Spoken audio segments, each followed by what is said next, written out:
أعوذ بالله من الشيطان الرجيم بسم الله الرحمن الرحيم الحمد لله الذي بنعمته تتم الصالحات وصلى الله على من لا نبي بعده سيدنا محمد وآله الطاهرين وصحبه المنتجبين ومن والاهم إلى يوم الدين وبعد السلام عليكم ورحمة الله تعالى وبركاته ambade tv shirfila la jabo ambaw fo ka wali mando aka nyama dalla malikono ani maliko kan aw munu sogolendo annani sangaina ni wati kunandi nunu kono ambiya bela jelendo kiramanto ala ka fo ala ka hina anaka kishia anaka barka ala ko jidi nana o klingile na bela jelenka tele shirfila kan mbaw ni sigi karengere ne me naya buluda ni ankara mogoy ani anunjuru sama maga Sayyid Ahmad Tijani Haidara Mali Bamako Bangoni Jagna Bugula Ankara mogo dendo Sayyid Sharif Osman Madan Haidara mogo dugulente kada wati chugoya kan sanga beni akodo wati bela jelen fenani akuma fo chugodo anwulila kase Ankara mogo ma ami sanga belebele min kono ni oye sanyelama wati uye inafo aba famuya chugomi samba fla ani tan wolonvla o nyonkerila ni andonto ye samba fla ani tan shekin kono ko ni islame bi ake ta yoro do bi ala bla yoro do bi ala angela ala du ko nawla kuma kam mimbe mo da ni o de ye 25 décembre kalo tle muga ani duru ani domi rabi wele ko 31 décembre kalo tle bisaba ani kele ni fembele ba flying dan faran jumem bu uni nyogonche 25 décembre koro jumem bi ala la nyini jumem fenen bi ala 31 décembre koro jumɛn fana bɛ a la laɲini jumɛn fana bɛ a la ni o bɛ se k'a fɔ alisilamaw ye ni o bɔra ye o kumana fɛ k'a denw fana ta k'u kɛ nisɔndiyadenw ye ka ɲagali kɛ u la ka o kɛ ala barika dali dɔ ye o fana silamɛya diinɛ bɛ mun fɔ o la diinɛ ka ɲinifɛn ye jumɛn ye o fana na an ka bisigi a bɛna boli nin ko damadɔ kan an b'a fɔ aw bisimila an bɛ foli bila an ka usazu la el usaz salamu alaikum. أعوذ بالله السميع العليم من شر الشيطان اللئيم الرجيم بسم الله الرحمن الرحيم والصلاة النور على نوره الذي جاء بالنور ليخرجنا من الظلمات إلى النور وعلى آله الطاهرين الطيبين وصحابته غر الميامين ومن تبعهم على النور إلى يوم يسعى نورهم بين أيديهم وبأيمانهم يقولون ربنا أتمم لنا نورنا واغفر لنا إنك على كل شيء قدير ثم استهل ذكري قائلا ربي اشرح لي صدري ويسر لي أمري واحلل عقدة من لساني يفقه قولي وبعد سلام الله عليكم يا مشاهدينا الكرام أنبي ألفو كعلى بركة كعلى ولين مندو تبلي ككشين نمانيني نورو ألفه كاكي أكا تشيبا نورو يلين كان أياكا نورو دي ميما نو القرآن كان جومبو filibanciya siraw ka kan bila noro sira kan n'o ye kanda sira ye ani a somɔgɔ sanumaw ani a ka sahaba ɲumanw ani mɔgɔ ɲuman minnu sɔnna ka tugu kɔ o nɔrɔ sira jɛlen in na ka taa se don ma don min ni o nɔrɔ in de bɛna kɛ sirabɔbaga ye u ye lahara siratiw sanfɛ fo ka taa se u ka alijinɛ kɔnɔ ma ka kɛ ala welebaga ye o dafalilaw ye yarabi ala k'an ye o cɛw la o tɛmɛlen kɔ ka bɔ yen an bɛ bɛɛ lajɛlen fo lajɛbaa bɛɛ lajɛlen ni alisilamɛya ka foli ye ni kelenya ka foli ye n'o de ye ala ka kisi kɛ ne ni aw bɛɛ lajɛlen kan ala k'an haminakow nɔgɔya ala k'an sagow d'a ma ala k'an ka laɲiniw sabati ala ka ɲinifɛnw nɔgɔya ni ala kira hɔrɔma ye sɔlila muhamadu ali an nisɔndiyalen do bi ni a ka bi wulili ye ka se an ma ka an ɲininka parce que an bɛ hukumuba min kɔnɔna la yan bi ni o de ye 31 décembre ani 25 décembre min wele ko Noël an nana o de hukumu ɲininkali kɛ ni o de ko danfara jumɛn de bɛ 25 décembre Noël ani le 31 décembre danfara jumɛn de bɛ u ni ɲɔgɔn cɛ o la an b'a fɔ danfara min bɛ olu ni ɲɔgɔn cɛ 25 décembre o ye Noël ye i n'a fɔ u b'a fɔ cogo min ko nabilahi Isa alayhi salam ko ale ka bangeli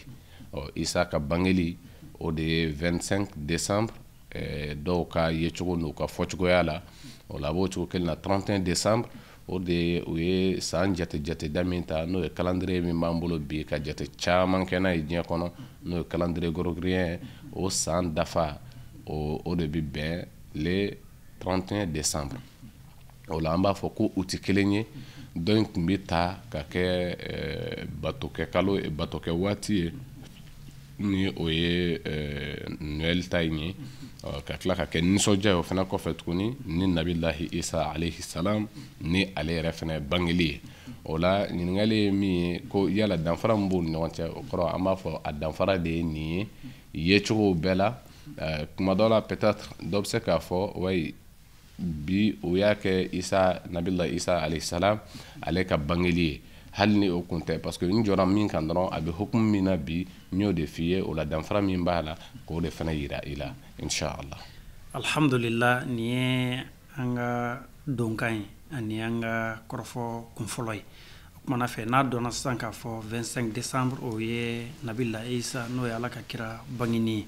31 décembre o ye san yɛlɛmali ye. O kumana fɛ an b'a fɛ ka kiti dɔn, kiti min silamɛya b'o fɔ, silamɛ ka nisɔndiyali ni kira Isa bangeni ye, silamɛya bɛ mun fɔ o la. Sabula an b'a ye k'a fɔ bi silamɛya kɔnɔ mɔgɔ dɔw bɛ nisɔndiya ni a ye hali n'a y'a sɔrɔ la dɔw fɛnɛ ma a faamu k'a kɛ nisɔndiyako ye. A bɛ se ka mun fɔ an ye o la. Ni an bɔra yen tuguni 31 décembre san yɛlɛma ni diɲɛ fanba bɛnnen don o kan bi k'o ta ka kɛ u ka calendrier ye, o fɛnɛ nisɔndiyali o kiti fɛnɛ bɛ cogo di silamɛya fɛnɛ bolo k'a fila fara ɲɔgɔn kan. Wala alhamdulillahi rabbil alamin. Mukhtar ye question min kɛ ni o de ye Isa bangeli ye o nisɔndiya ye an bɛ se ka mun fɔ ka yala silamɛya bɛ diya n'a ye parce que silamɛ dɔw b'a kɛ mais dɔw fana t'a kɛ k'a fɔ k'a tɛ bɛn. Wala alhamdulillah nin yɔrɔ in na yan nɔ an bɛ a yira dɔrɔn kuma caman ɲɔgɔn yebaliyaw de don bon dɔw fana ta tɛ o ye dɔw ta ye depuis mɔgɔ dɔw da donna fɛn dɔw la o la an fana bɛ don a juguya la an b'a kɛlɛ n'o kɛlɛ sira bɛɛ ye dɔw ta ye o de ye n'o tɛ k'a fɔ ko 25 décembre ko ka o fêter ka nisɔndiya o fɔ kumaw mɛnna karamɔgɔw fɛ k'a yira k'o bɛ bɛn i y'a ye o fɔ kumaw mɛnna kosɛbɛ mais i b'a ta k'a lajɛ bi a kumaw cayalen don janko anw fɛ farafinna yan parce que mɔgɔ dɔ da delila ka don a la ni o ye Seydi Sherif Usman Madan Haidara ale da delila ka don a la k'a yira k'a fɔ ko a fêti a bɛ bɛn k'a yira foyi t'a la silamɛya sariya la i bɛ se ka nisɔndiya madama ni Isa bangeli don n b'a dɔn o fɔ waati kana bila bi la kumaw a cayara kosɛbɛ an ka sigida ninnu na o la mais fo o de la i b'a dɔn kuma dɔw parce que ni mɔgɔ bɛ fɛn sɔsɔ ou bien i bɛ fɛn nkalontigiya n'o y'a sɔrɔ i yɛrɛ ka danganiya don ni insɔfu dafalen bɛɛ ni o de ye ŋaniya ɲumanya bɛɛ ye peut-être dɔnnibaga dɔ ye kuma dɔ fɔ e yɛrɛ bolo tiɲɛ tɛ mais n'i ka ŋaniya dafalen bɛɛ ye i bɛ min fɔ la k'o de ye tiɲɛ ye kuma dɔ la hali ni o yɛrɛ ye fɛn min n'ale ka fɔta tɛ kelen ye a b'a faamuya a tɛ nɔ bila dusukun na juguya la parce que diinɛ bɛɛ n'i ka faamu de don kira cili kana bila bi la san 1000 ani kɔ n'i y'a lajɛ kuma dɔ a bɛ ɲɔgɔn ye fɛn dɔw la kuma dɔ a tɛ ɲɔgɔn ye fɛn dɔw la mais n'o y'a sɔrɔ a bɛɛ bɛ kɛ ni silamɛya yɛrɛ ka insɔfu ye bɛɛ n'i ka faamu don laseli cogoya la i bɛ taa sɔrɔ i tɛ tɔɔrɔ mais n'i y'a dɔw lamɛn i b'a dɔn ko tiɲɛ na ko nin tɛ ala ko ye nin tɛ diinɛ ko ye nin ye n b'i nɔfɛ ye parce que an ye dɔw ka kumaw mɛn mais an tɛna sama olu nɔfɛ anw ta ye comme daluko de ye diinɛ ko yɛrɛ bɛɛ o la ɲininkali bi ko yala ka nisɔndiya ni Isa ka bangeli ye o bɛ bɛn wa an b'a fɔ o ye fɛn bɛnta ye anw ka kuranɛ kɔnɔ parce que anw ye kira bɛɛ kɛ kelen ye kuranɛ ko ten la nufarriqu bayna ahadin min rusulihi ko danfara foyi tɛ ale ka kiraw ni ɲɔgɔn cɛ u bɛɛ dama ka kan Isa ye ne ka kira ye Ibrahima ye ne ka kira ye Musa ye ne ka kira ye Yakuba Sɔlihu ninnu Yusuf a bɛɛ ye ne ka kira ye Nuh tari ma faamu ala ka cidenw de don wa puis an ka kiraw mais an bilalen bɛ ka tugu min kɔ ka o nɔfɛ tugu a ka sariyaw la o de ye kira Muhammad sallallahu ta'ala alayhi wa sallam wa alihi o ye kira Mustafa de mais o t'a bali ko ne bi a fɔ dɔ ninnu tɛ kira ye la silamɛw kiraw bɛɛ ka bon silamɛw bolo o la kira bɛɛ ka bon an bolo wa kira bɛɛ ka nisɔndiya u ka bangeliw la u ka ciliw la u ye baara minnu kɛ la ni o ɲɔgɔnw bɛ yen ou bien ala y'u bonyali minnu kɛ n'i b'o dɔn ka nisɔndiya o la o ye fɛnba de fana ye wa i bɛ segin ala o ye bonyaba ye min bɛ segin ala yɛrɛ ma ni a ye e ye o la o ye fɛnba dɔ ye nka kira dɔ ka ko dɔ la a nisɔndiyara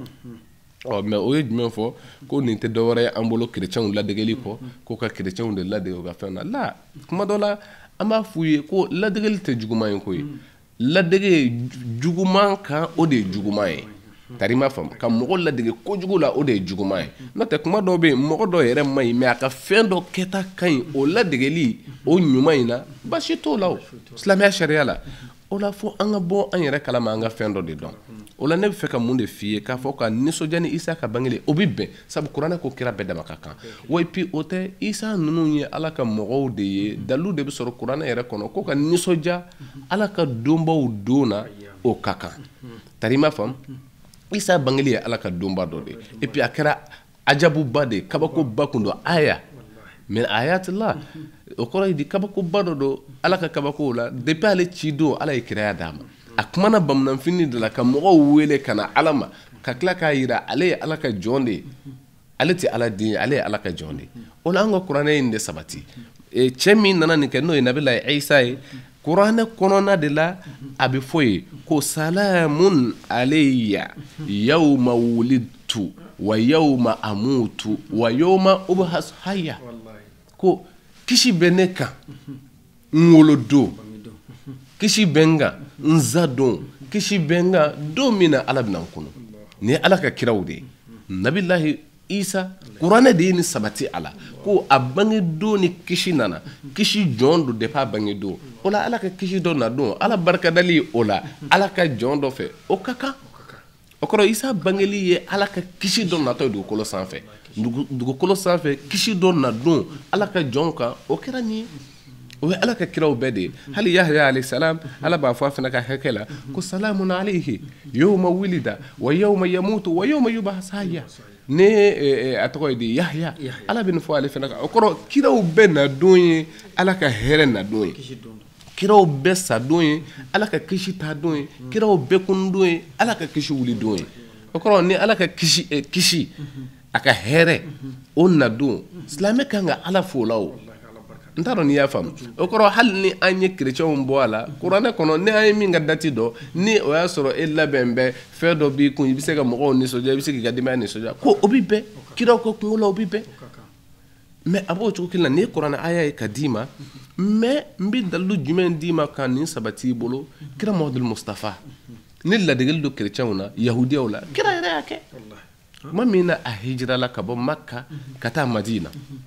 a taara sɔrɔ yahudiyaw bɛ yen u bɛ nisɔndiya Ashura la a y'u ɲininka o nisɔndiya kun na Ashura la a ko Muhamadu n'i m'a dɔn anw nisɔndiya kun sabu ala ye bonyaba dɔ kɛ Musa ye ka bɛn ne ma a ko ye jumɛn ye a ko Musa kisira Firawunɛ la Firawunɛ bala tora ka bɛn Ashura don de ma o de la an bɛ ladegeli kɛ Musa y'a sun ka ala barikada anw fana b'a sun ka ala barikada mais kira y'o jaabi cogo di a ko ana awla bi Musa minkum ne de ni Musa ka kotigiya ka kan ni aw ye ne de ni Musa ka surun ka tɛmɛ aw kan o kɔrɔ Musa ka gɛn don Musa ka se don o ne Muhamadu de ka nisɔndiya don ye o yɔrɔ bɛɛ kira y'a suni daminɛ tari m'a faamu ka tila ka mɔgɔw yamaru n'a suni ye nin ye kabakoba ye dɛ sunnatul fi'liya wal qawliya o de sɔrɔla yahudiyaw ka ladege la ala m'a fɔ ko Musa sera nin don Muhamadu a kɛ ta dɛ la a ye yahudiyaw de sɔrɔ u b'a sun kira yɛrɛ faral'u kan k'u ladege ɲuman na sisan n y'o de fɔ ɲuman na o ladege tɛ baasi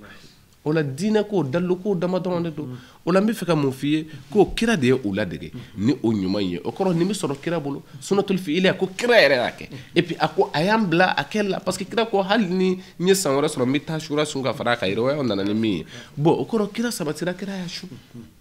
ninnu ladegeli la o de la ni fɛn o fɛn bɛ yen nɔ dalilu ko la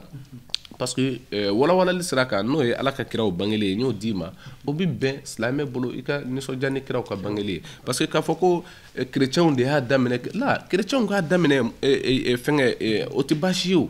kerecɛnw ka fɛn dɔ daminɛ ne ɲɛ tɛ o baasi yɔrɔ la ko ne ni e bɛ ban k'o kɛ min na o parce que n'i y'a ta k'a lajɛ ala yɛrɛ m'an bali hali ka fara o kan walima k'u dɛmɛ fɛn dɔw la parce que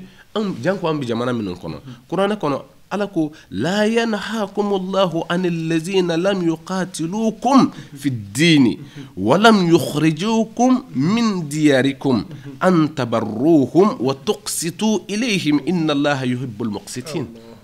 ne Qur'an ayati ko ala taw bali fiyo ala te aw bali ati do anu cɛ mɔgɔ minnu m'aw kɛlɛ a ka diinɛ na u ma bin aw kan u m'aw gɛn ka bɔ a ka dugu kɔnɔ minnu ma dansago aw kan fo u bi diinɛ wɛrɛ la u n'aw sigira aw yɛrɛ bi diinɛ wɛrɛ la an n'u bi jɛ la a kɛra a bi jamana kelen kɔnɔ walima a bi dugu kelen kɔnɔ walima a bi sigida kelen na mais maadama u ka tɔɔrɔ tɛ se aw ma k'aw fitinɛ k'aw bɔ a ka silamɛya la ou bien k'aw gɛn ka bɔ a ka sow kɔnɔ i n'a fɔ kɔrɔlen ko dɔw tun bɛ kɛ silamɛw la cogo min ko en tant que o tɛ minnu tɛ kɛ o kɛ aw la ko ala ta aw bali a ka ɲumanya kɛ olu ye wa ala ta aw bali a ka tile an n'u cɛ la ni kabakoba de ye a ka tile an n'u cɛ la ka ɲumanya kɛ ka na u ma tile an n'u cɛ la kuma camanba bɛ nin kɔnɔ n'i ye mufasirinaw yɛrɛ ka kuma lamɛn nin yɔrɔ ninnu na Mukhtar i bɛ faamuyaba sɔrɔ a la o de la silamɛya diinɛ mana fitinɛ kama a mana kɛlɛ kama a mana ko n bi ba dɔ la dɔrɔn ko a tɛ ne ka diinɛ la silamɛya nana diinɛ wɛrɛ mɔgɔw de wele ko a ye na nin de ye tiɲɛ ye mais ne y'olu kɛlɛ i n'o bɛ ɲɔgɔn ye cogo di a kɛlɛ tɛ o la i n'o i b'i ka hakilila de yira o la Muhamadu mɔgɔw wele ka na i ma ka diinɛ ma bil hikma ni kodɔn ye walima izatul hasan ani wajulu kɛ ko ɲuman wajadilhum billati hiya ahsan hali minnu bani tala n'u bi tiɲɛ dɔw mɛ o banna n'i b'o sɔsɔ a kɛ cogoya ɲuman na ne kuranɛ ka bilasiralikan de o la n bɛ fɛ ka mun fɔ kuranɛ ma an bali an ka hɛrɛ k'u ye an ka ɲumanya k'u ye wa puis an ka fara u kan tuma dɔ la k'u ka hɛrɛ ko ka fara u kan o dɛmɛ la u ka tɔɔrɔ ko ka fara u kan mais ni silamɛya ka danw ye ni silamɛya ka hakɛw ye sabu ne de ɲinilen don silamɛya ka hakɛ o ye jumɛn ye masalan chrétienw ka nisɔndiya jango anw fɛ ko an tuqsitu ilayhim tari ma faamu bon ko inna allaha yuhibbul muqsitin bon fo an ka nin yɔrɔ de to an kɔnɔ kosɛbɛ fo a dala de ka na an n'u cɛ jango anw yɛrɛ fɛ yan nɔ Mali kɔnɔ et puis an n'an kɛrɛfɛ jamanaw na chrétienw u b'an bonya an ka fêtew sen fɛ fête de mouton na u b'a an fo n'o ye seliba ye selincini ye u b'a fɔ san wɛrɛ u b'o foli k'an ye ni bonya bɛɛ ye u bɛ dugawu k'an ye mais an tuqsitu ilayhim n'u yɛrɛ ka fɛnba dɔ sera u yɛrɛ fo fɛn min tɛ e bɔ i ka silamɛya hukumu kɔnɔ u yɛrɛ fo janko ko nin de Isa bangelen ye mais kɛlɛw jumɛn nɔfɛ Isa ma bange ka bɛn ma peut-être an bɛna s'o ma a bangera ka bɛn ma la olu ko non an bɛ Isa ka bangeli de kɛ nin na i y'a faamu ou bien nin ye sanyɛlɛma de ye an bɛ tila ka s'a ma inchallah o la o ye nin ye tile u fana o ni ɲɔgɔn cɛ la kuranɛ yɛrɛ ko i bɛ se ka ɲumanya k'u ye hɛrɛ k'u ye en tant que u m'aw kɛlɛ o de la ni kuran tafsir yɛrɛ b'a f'i ye n'o ye Yasar ye ale b'a f'i ye nin aya tafsir la ko ala m'an bali fiyewu an tukrimuhum bil khayri ka u bonya ka hɛrɛw k'u ye ko ala ye o ɲini an fɛ wa an ta'dulu fihim bi ihsanikum a ka tile u ni ɲɔgɔn cɛ n'a ka ɲumanyaw ye ko a ye a bɔ k'a d'u ma a ye tile a ye fara u kan ka kado k'u ye ni jan ko foli mais k'a sɔrɔ kuranɛ ko hali minnu tɛ di silamɛya diinɛ na n'u ye aw fo n'o ye foli min kɛ ko a ye o ɲɔgɔn segin u ma aw ahsan walima min ka ɲi ka tɛmɛ o kan tari m'a faamu o kɔrɔ n'u y'an fo an ka seliw la bonne fête o kɔrɔ n'u ta sera dɔrɔn bonne fête aussi walima fana i ye dɔ fara bonne fête kan parce que n'olu danna bonne fête ma kuranɛ ko n'i ma se fiyewu da bonne fête ma walima i ka dɔ fara o kan ɲuman i y'a ye o de la sɔsɔli tɛ nin yɔrɔ ninnu na k'a fɔ silamɛ dɔ ka nisɔndiya ala ka kira dɔ bangeli la sɔsɔli t'o la ou bien ka nisɔndiya ka dɔ fɔ ko chrétien parce que f'an ka fɛn dɔ faamuya mais ni ala sɔnna n y'o de f'i ye n ko nin fatuwa ninnu kɛ kuma mɛnna jamana min bɛ yen ni dugu min bɛ yen ni jɛnkɛ mɛnna ye ko o de ye dɔnnibaa dugu ye silamɛya ka sira kan hali bi o ye misra Égypte n'i ye misra ta k'a lajɛ u ka darul ifta la darul ifta al masriya n'i ye o lajɛ o mufti diyar al masriya ale ye nin fɛnkɛ fɔ a mɛnna depuis Salu Nasin Salu a kumana ka wayipi a bɛ yen a b'o de kan k'a yira k'a fɔ ko ka nisɔndiya 25 décembre la k'o bi bɛn ka nisɔndiya k'a fɔ 31 décembre n'o ye sanyɛlɛma ye ko ka nisɔndiya o la ko o bi bɛn ka chrétienw fo o la ko o bi bɛn mais o ka diinɛ kunnafoni bɔyɔrɔ min bɛ muftiya la ka kiriw kɛ ka nin de kan ka fɔ iftaw kɛ ka kunnafoni di ale de ka kuma in ye a mɛnna mais kuma caman anw fɛ diinɛ ko tɛ mɔgɔ ko de don n bɛ e de kɔ kuma caman o la o tigi tɛ se ka to yen o la i ka jaabi fɔlɔ la n'o de ye k'a fɔ ko nabilahi isa alayhi salam k'a fɔ k'a ka bangeli bɛ se ka kɛ wa an b'a fɔ silamɛya sira bɛɛ la a kira bɛɛ dama ka kan bolo kira bɛɛ ka bangeli an kan k'o nisɔndiya ɲɔgɔn kɛ wa ka dalilu yira ko hali ni kerecɛnw de b'a kan ko baasi t'o fana na o ye nin yɔrɔ ye o la i ka filanan ni o de ye tiɲɛ don komi ni isa ta faamuyara n'o ko ye 25 ye mais 31 décembre dun o sanyɛlɛma k'o ye sanyɛlɛma ye k'a sɔrɔ ko sanyɛlɛma dɔ bɛ silamɛw bolo munna an bɛ taa ko kafiru ka sanyɛlɛma ta ou bien an kan ka ɲɔgɔn sɔrɔ yen nɔ fɛnɛ parce que fo o yɔrɔ de fɛnɛ ka walawala ni isa ta faamuyara parce que dɔw fɛnɛ bɛ yen nɔ k'a yira ouais isa ma bange 25 la a ye taa chrétienw yɛrɛ ka livre dɔw lajɛ olu ko isa kɛlɛ tɛ nin na parce que fo fɛn dɔ de ka dɔn an fɛ fɔlɔ kuma dɔ la fɛn min y'a sɔrɔ datiw ma tali daminɛ walima hali ni datiw tali daminɛna mais a don dati ma ta ka to hakiliw la ko an k'a sɛbɛn an k'a to an bolo i y'a faamuya kuma dɔ la a ka ɲɔgɔn ye o kan datiw la o bɛ gɛlɛya i bɛ taa sɔrɔ bɛɛ bɛ se k'i ta fɔ tariku a bɛ fɔ ɲɔgɔn kɔ o bɛ se ka ɲɛ tariku ko la wa puis o tɛ hali isa ye hali ni an ka kira muhamadu sallallahu alaihi wa sallam a bɛ mawludu ko sira kan i b'a ye k'a fɔ ko hakilaw fɔlen don ɲɔgɔn kɔ k'a fɔ arabil awal tile 12 de ye kira bangeli ye wa ou bien arabil awal tile 17 i b'a ye dɔw bɔ a kan dɔw bɛ nin kan dɔw bɛ nin fɛnɛ kan bon o la o tɛ ban tariku ka fɛngɛliw la an b'o faamuya bon o la mais an ka bɛn a kan ka don dɔ ta an bɛ nin kɛ o nisɔndiya ye parce que tiɲɛ don le 25 décembre an b'a fɔ ko a taara ka fêter ka nisɔndiya ka sɔrɔ parce que k'a fɔ ko hali ni isa ka bange don kun tɛ ko an bɛ jɛn n'a ye an b'o faamuya parce que n'i y'a ta k'a lajɛ ka a fêteli yɛrɛ ta kerecɛnya kɔnɔna la i b'a ye a daminɛna 204 wagati ninnu 204 wagati u ye a ta mais min nana n'a hakilila yɛrɛ ye k'a fɔ an ka bila an ka fɛn kɔnɔ n'o ye Hippolyte de Rome ale kelen ka na n'a hakilila ye parce que a y'a sɔrɔ bolisɔnna dɔw bɛ yen minnu bɛ tile bato kɛ u bɛ tile bato ka bɛn a don ma u ka tile bato ɲɛnajɛba o bɛ kɛ ka bɛn le 25 décembre bon ale y'a ye mɔgɔw kan ka bɔ tile bato tasuma bato boli bato fo ala kelebanciya bato an kan k'o de ta o la an bɛ ninnu bɔ a kan cogo di est ce que an fɛnɛ man ka a ɲini ka ko dɔ sigi sen kan min bɛ bɛn n'a ye min fanga bɛ bonya n'a ye wa o ye 25 décembre in ta k'a kɛ chrétien ka fête ba ye donba ye ala barika da donba ye depuis 204 tari m'a faamu n'i y'a sɔrɔ kira Muhamadu Mustafa yɛrɛ ma na o fana kɔfɛ ka se ka na fanga wɛrɛ di a ma ka taa ɲɛfɛ ale nana pape Libère ale ka waati la o bɛnna 354 o ye an bɛ san jateda min na bi n'o ye an bɛ 2017 na mais nin y'a sɔrɔ 354 o waati ale fana nana n'a hakilila ye ka a bonya ka a kɛ a tɔgɔ ye di alabato donba ye min dɔnna ale ka waati la bon mais kana a sabatiya kan ko Nabila Isa an ka recherche kɔnɔ a bangeli kan ka bɛn ni hakɛ de ma o la an ka sin k'a ko ye min yɛrɛ nana n'o o hakili ye n'o ye Denis le Petit ale nana ni nin hakilila ye ka sin k'a kɛ don ye don min a ye boliko kɛlɛ kɛ fo ka fanga sɔrɔ boliw kan n'o ye tilebatola ninnu ka don ye a y'o tigiya minɛ o la Nabila Isa ka bangeli de fana ye belebele ye an kan ka nisɔndiya min na komi datiw ɲɔgɔn sama b'a la fanba dɔw ko a bɛ se ka bɛn 25 ma dɔw ko non hali ni o tɛ juste nin ye donba ye an bɛ a bila nin hukumu kɔnɔ o la an bɛ fêti kɛ ka bɛnni ma k'a kɛ Isa ka bangeli ye i y'a faamu hali ni a mana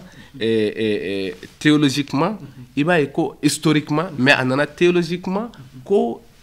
date in ye Isa ka bangeli ye ka bɛn 525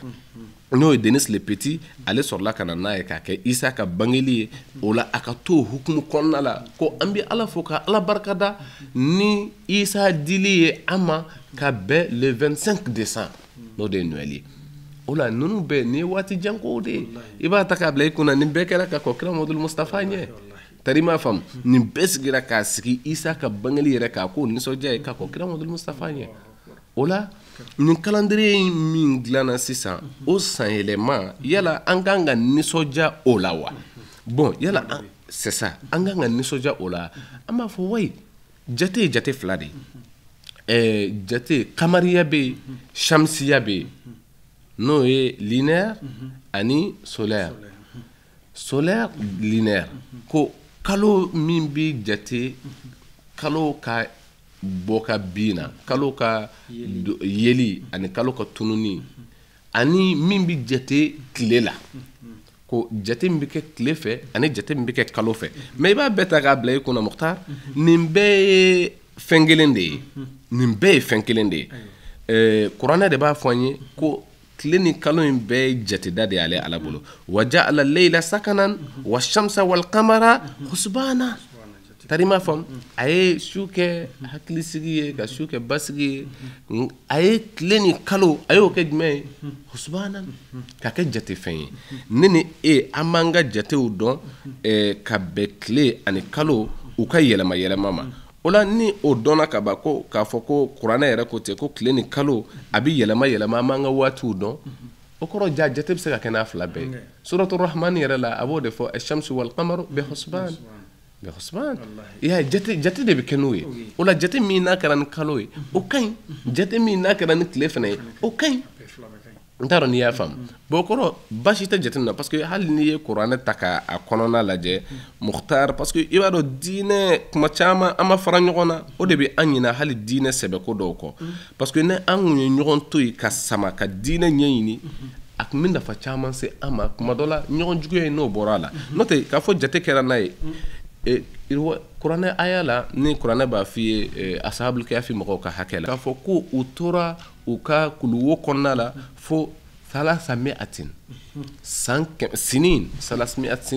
k'a fɔ u ye san 300 kɛ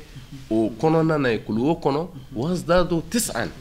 ko 9 farala kan mais jate la n'i y'a ta k'a lajɛ kamariya la o 9 in bɛ fara kan yen de parce que shamsiya don ka ca ka tɛmɛ kamariya kan parce que kamariya n'i y'ale jate bɔ ale kan ka bɛn tile 300 kamariya tile 300 ni tile 60 don 300 ni don 60 mais shamsiya la olu bɛ don 300 ani don 65 ani 65 o kɔrɔ tile 5 i bɛ se k'u sɔrɔ ɲɔgɔn cɛ san kɔnɔna la o la 300 bɛ sɔrɔ kamariya shamsiya sana kuma min n'i y'a bila kamariya kɔnɔ i bɛ taa sɔrɔ 9 bɛ fara a kan san 9 in bɛ fara a kan i y'a ye o de la hali kuranɛ yɛrɛ jate dɔ y'o yira parce que mufassirina caman de b'a f'i ye ko nin jate ye shamsiya de ye yan k'o de la ko 9 in farala a kan n'i ye a ta kamariya la o la an b'a fɔ ko Ala de y'a bɛɛ d'a ma jate la wa jate yɛrɛ bɛ sɔrɔ kuranɛ kɔnɔ o kɔrɔ jate bɛ se ka kɛ n'a bɛɛ ye o la mun de bɛ yen sisan yala jate min n'a bɛ kɛ n'a ye calendrier min b'an bolo n'a wele bi ko calendrier grégorien yala silamɛ bɛ se ka jate kɛ n'a ye silamɛ bɛ se ka jate kɛ n'a ye o tile jate tɛ yan c'est ça mais ko jɔnw nana n'a ye ko bolimɔgɔw de don ko janvier ye boli de ye février ye boli ye mars ye boli ye avril bi ten bon an tɛ sɔli kɛ ninnu si la parce que fɛnw donna a kɔnɔna la cogo min na histoire m'a si dogo tiɲɛ don fɛn bɛ daminɛ tuma min Romains de y'a daminɛ Romains olu de ye nin ko daminɛ bon Romains y'a daminɛ ni min kɛ mɔgɔ min yɛrɛ y'a daminɛ sisan n'o ye muasisi ye Rome min yɛrɛ ye Rome sigili yɛrɛ sabati daminɛ kɛ n'o b'a wele ko Romulus ale ye nin calendrier jate daminɛ ka bɛn o y'a sɔrɔ Nabila Isa ma bange kabla miladi Isa bi 753 sana ka kɔn Nabilahi Isa ɲɛ ka kɔn Jésus bangeli ɲɛ san 700 ani san 53 ale nana ni hakilila ye o la a tun bɛ wele de ko calendrier romain de tun ka calendrier don parce que olu de nana ni a idée fɔlɔ yɛrɛ ye mais o bɛɛ kɔfɛ tuguni mɔgɔ wɛrɛw tilala ka na ni idée wɛrɛw ye minnu bi falenw don a kɔnɔ minnu bi yɛlɛmaw don a kɔnɔ i n'a fɔ Pompidou ninnu a tɔgɔ kun kɛra olu ye calendrier Pompidou a ye olu tɔgɔ fɛnɛ ta parce que olu nana baara wɛrɛw k'a kɔnɔ bon fo ka bɔ o bɛɛ la n'o ye Jules César ale fɛnɛ nana ale ye baaraba k'a kɔnɔ ka yɛlɛmaliw k'a kɔnɔ parce que a bɛ bɔ ko fɔlɔ min kɛ tuma min kalo 10 de kun don hali tɔgɔ dɔw kun b'a la sisan olu kun t'a la ka kɔrɔ par exemple yɛlɛma dɔw kɛra a la ale nana olu bɛɛ yɛlɛma k'a kɛ kalo 12 ye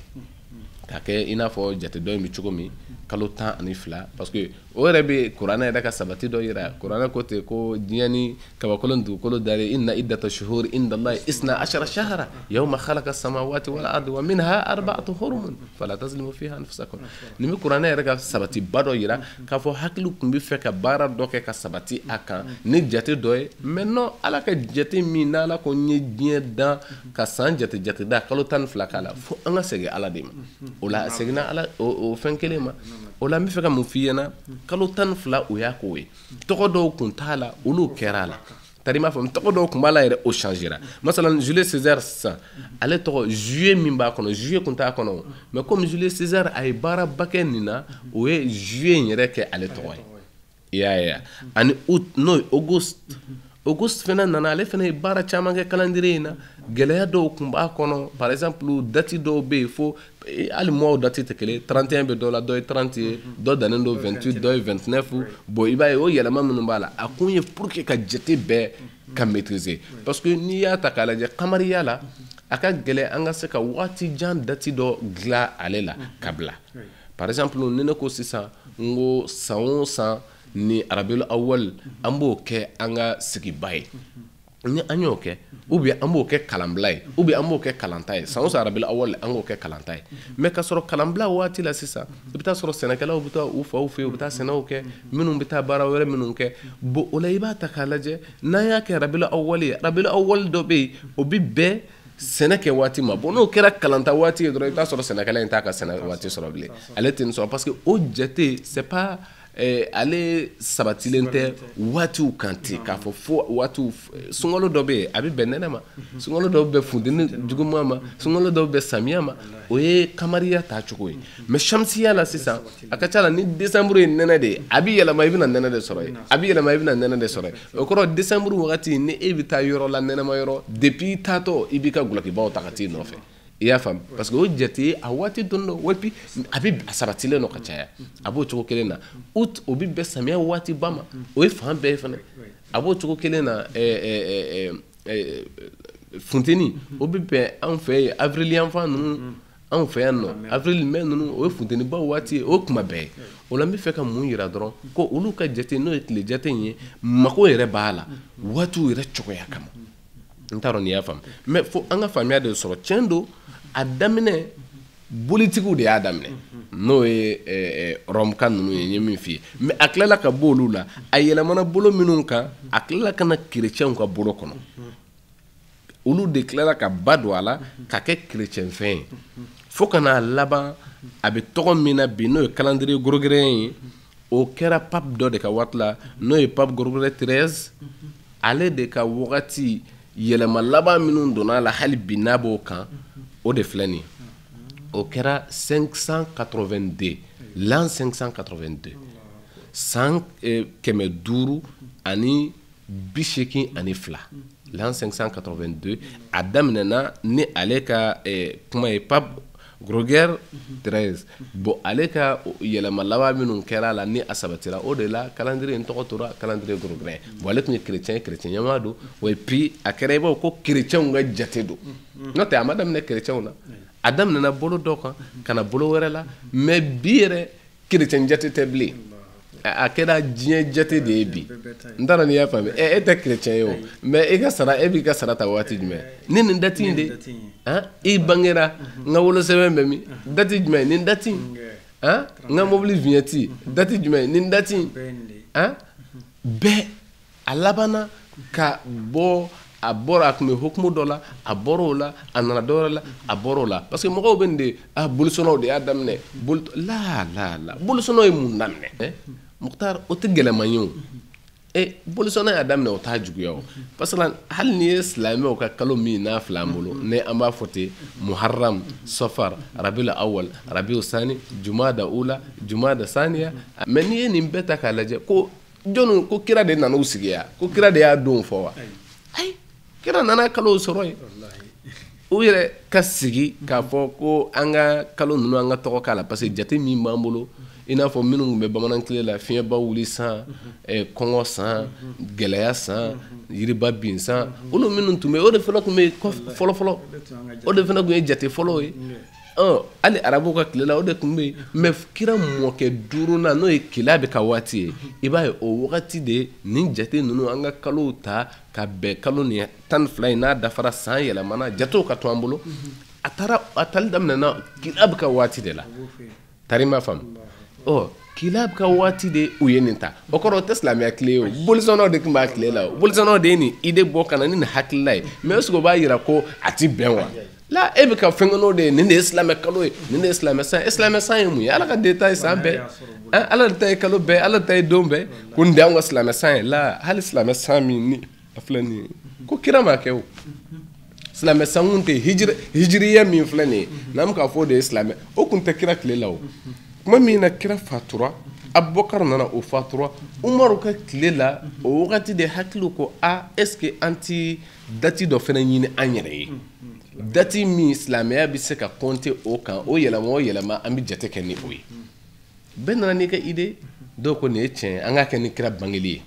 an k'o don ɲini an k'o kalo ta k'a kɛ n'o ye dɔw ko an kana kɛ n'o ye an b'a kɛ ni kira ka fatumaka don ye dɔw ko non ko fatumaka an kana kɛ bɛɛ y'i ka idée fɔ ko an ka kɛ bisa ye n'o ye kira cidon yɛrɛ ye bɛɛ y'i ta fɔ mais Seydina Ali ale ka hakila kɛra min ye k'an ka kɛ kira ka hijira don ye parce que silamɛya y'a ka wasa sɔrɔ daminɛ depuis ala ko an ka bɔ Makka ka taa Madina o la Madina sigi silamɛya ye wasa sɔrɔli daminɛ ka fanga sɔrɔli daminɛ an ka kɛ ni o ye Umaru y'a ye o idée de diyara ye o de taara ka baara kɛ ni o de filɛ an bolo bi ko hijiriya mais a daminɛ bɔra min o de la fo an ka kodɔn an ka kalan dɔw kɛ ka faamu dɔw sɔrɔ parce que fo kodɔn dɔ ye jumɛn ye parce que fo an ka fɛn dɔ de faamuya hukumu usulu sira kan الحكم يتغير بتغير الزمان وتغير المكان والأحوال parce que kidi bi yɛlɛma kuma bɛɛ ni waati yɛrɛ cogo ye a bɛ kiriw yɛlɛma yɔrɔ fɛnɛ cogoya par exemple fɛn dɔ bɛ bɛn e fɛ yen mais o tɛ bɛn yɔrɔ dɔ la o i y'a faamu wa fɛn dɔ fɛnɛ bɛ se ka bɛn waati dɔ la mais a tɛ bɛn waati wɛrɛ dɔ la o ye usulu yɛrɛ ka'ida dɔ ye parce que f'an k'o faamu kuma dɔ la an kɛrɛfɛ dugu dɔ bɛ yen olu ka kuma dɔ bɛ yen n'i y'o fɔ yan dɔrɔn i mana fɔ maa o maa ma i n'a bɛ kɛlɛ mais olu yɛrɛ fɛ yen u b'a fɔ problème t'a la o y'an kɛrɛfɛ jamana dɔ ye yan bon o kɔrɔ fɛnw bɛ minɛ ni o yɔrɔw cogoya de ye o la hali ni ko bolisɔnnaw de y'a daminɛ bolisɔnnaw y'a daminɛ u y'u ka tɔgɔw d'a la n'u ka mɔgɔba min bonyana u b'o tɔgɔw d'a la o n'a ɲɔgɔn o bɛ se k'o n'a ɲɔgɔn minnu kɛ mais est ce que bi a b'o hukumu kɔnɔ bi an t'o si la kerecɛnw yɛrɛ tilala k'a tigiya ta ka bolicogow kɛlɛ ni a waatiw ye tuguni a tilala ka bɔ la a tilala ka généraliser an b'o de la bi tari m'a faamu o kɔrɔ an bɛ o min na bi n'i y'a ta k'a lajɛ k'a fɔ ko nin n'o ye ka nisɔndiya k'a fɔ nin ye san yɛlɛma ye san yɛlɛma don hali ni e ka san yɛlɛma tɛ par exemple an b'a fɔ an ka silamɛya san yɛlɛma ta tiɲɛ don an ka o don ba la an k'o bonya mais nin sisan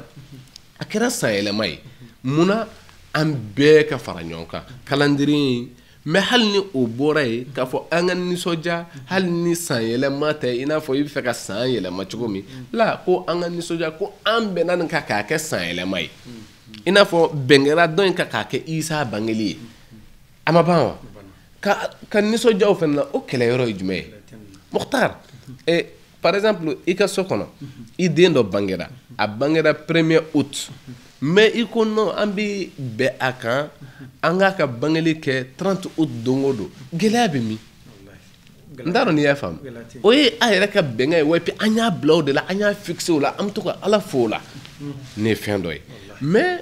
n bɛ fɛ ka hakilila min fɔ laban na ni an k'o faamuya ko ka nisɔndiya nin waati ninnu na n'o ye 31 décembre ye a nisɔndiya ko baasi foyi t'a la madama n'a bɛ silamɛya ka hukumu kɔnɔ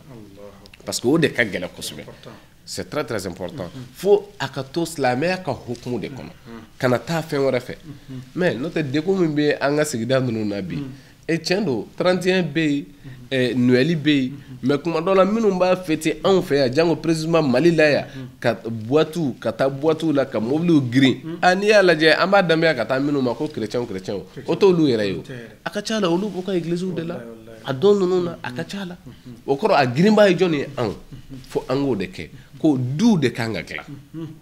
ka se ka lamɔ sabati ka nin ko ninnu dilan et puis ani jeune fille minnu bɛ yen ko k'a f'u ye ko nisɔndiya don don mais nisɔndiya bɛɛ tɛ fɔ n ka ala kota ye nisɔndiya bɛɛ tɛ fɔ n ka walejugu kɛ ye mais ka sɔrɔ karamɔgɔ b'a fɔ nin don a y'o de fɔ a ko ala barikada don don ko mɔgɔ kan ka nisɔndiya ko mais ko walejugu kan ka to yen ko gulɔ kan ka to yen o su la a tigi jɔrɔ o bɛɛ kan ko o tuma ko gulɔ bɛ to yen o su dɔrɔn la gulɔ ka to yen pewu mais kuma dɔw n bɛ anw fɛ yan a kelen do bi gulɔmidenw de tiɲɛlidenw de o de la silamɛya yɛrɛ kan ka hali a sen don a la ka a bonya dɔ d'a ma parce que o tɛ se ka bali o dalilu dira o ma o la ka bonya dɔ d'a ma ni mun ye ni wajibiw kɛnɛ yɛrɛ sigili ye an yɛrɛ ta bɛ ten san o san Jalolakaw n'o ye Mohamadu Musa Jalo ani a balimaw i b'a ye u b'a sigi kɛ u bɛ anw yɛrɛ invité san o san ka taa kɛnɛ kan i y'a ye san o san an bɛ taa hali ni ala sɔnna ɲina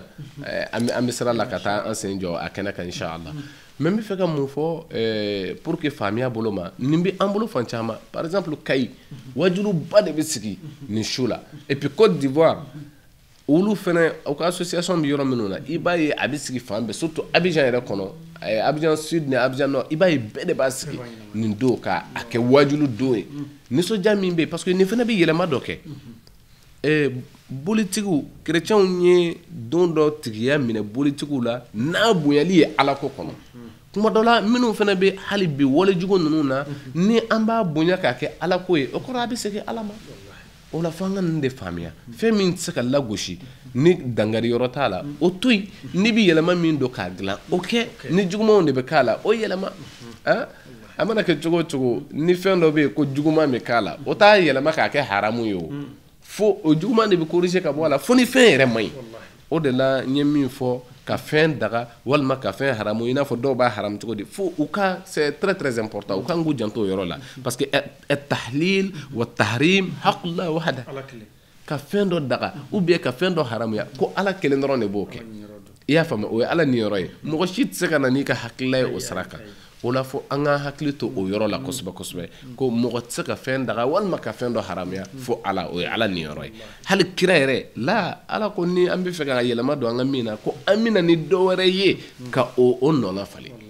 i y'a faamu wa o kɔrɔ par exemple surtout nin fɛn minnu filɛ an bolo kira Muhamadu Mustafa a ye nin de fɔ a ko ala ye fɛn minnu bange a ye haramulenw jira an na a ye halalayalenw jira an na mais ko ala y'a da de minnu kan ko a ye ɲininkali to yen ka bɔ olu ma ni kira ka kuma de hadisa jɛlen de don a y'a da ten ka bɔ olu la o la a y'a da de a kana ɲininkali kɛ o kɔrɔ 31 hukumu bɛ di ala ma fɛn fɔ a la a dagara wa a haramuyara la ala ma fɛn fɔ a la mais a y'a ka kiiriw yɛrɛ lajɛ est ce que haramu hukumu b'a la la haramu hukumu t'a la ala bɛ fɔ don bɛɛ janko aw bɛnna don dɔ kan k'o k'a ka sanyɛlɛma ye ka ala fɔ o la foyi t'o la o kɔrɔ kɛcogoya dama dɔrɔn de don o la an b'a sɔrɔ kira Muhamadu Mustafa a ka hadisa jɛlen na a b'a ko ana awla nas bi Isa ibn Maryam alayhi salam laysa bayni wa baynahu nabiy a ko ne ni Isa ka kan parce que hali ni chrétiens de tun bɛ Isa ka bangeli kɛ k'an man ka chrétiens ladege la k'anw ni Isa ka kan anw yɛrɛ bolo ka tɛmɛ u kan parce que an ka kira ko k'ale de ni Isa bɛ tan ale de n'a ka surun ka tɛmɛ bɛɛ kan awla nas bi Isa ko ale de ni Isa ka surun ka tɛmɛ bɛɛ kan ani Isa de ye ko kelen tari ma faamu ko parce que ko nabi ɲuman foyi tɛ ale n'a cɛ o kɔrɔ Isa ka ko y'an ka ko ye sabu a y'a nisɔndiya yɛrɛ kuranɛ kɔnɔna la suratu Safi la ko ale de b'a fɔ ten ala ko tuma min na n ye Isa ci kana bani Israɛlakaw ma musaddikan lima bayna yadayhi mina tawrat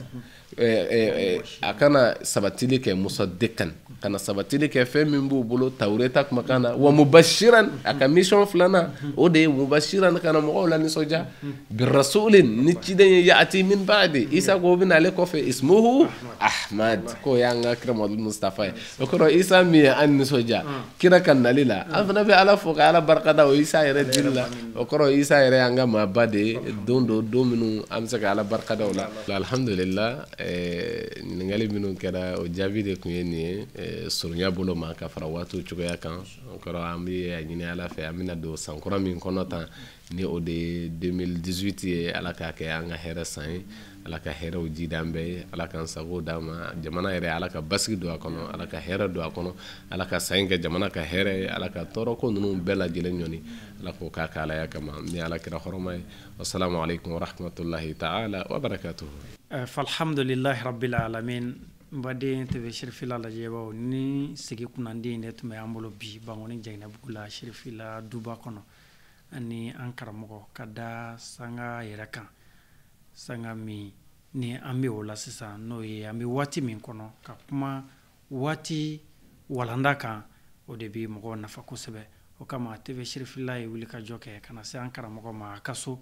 an bɛ a fɔ ka waliɲuman dɔn an bisimilali la an kunnafoni fɛnɛ na an ka ɲininkaliw la ni bonya ni karama bɛɛ lajɛlen ye k'aw yɛrɛw fo a ka ɲamadali la Mali kɔnɔ ani Mali kɔ kan ka deli Ala fɛ Ala min ye san yɛlɛma waati yira an na Ala k'a kɛ an ka hɛrɛ san ye k'a kɛ an ka jidi san ye k'a kɛ an ka limaniya san ye k'a kɛ an ka aladanaya san ye minnu yɛrɛw n'a ma olu sɔrɔ balo la an bɛ Ala deli Ala kɛ hinɛ jidi u kan tara ka min t'u ni Ala cɛ Ala k'o yafaw ye o tara ka min t'u ni Ala ka jɔn cɛ Ala k'o bɛɛ lajɛlen taw ye an b'a fɔ aw sanbɛ sanbɛ Ala kɛ sankura hɛrɛ di an ma kullu amin wa antum bi alfi khairin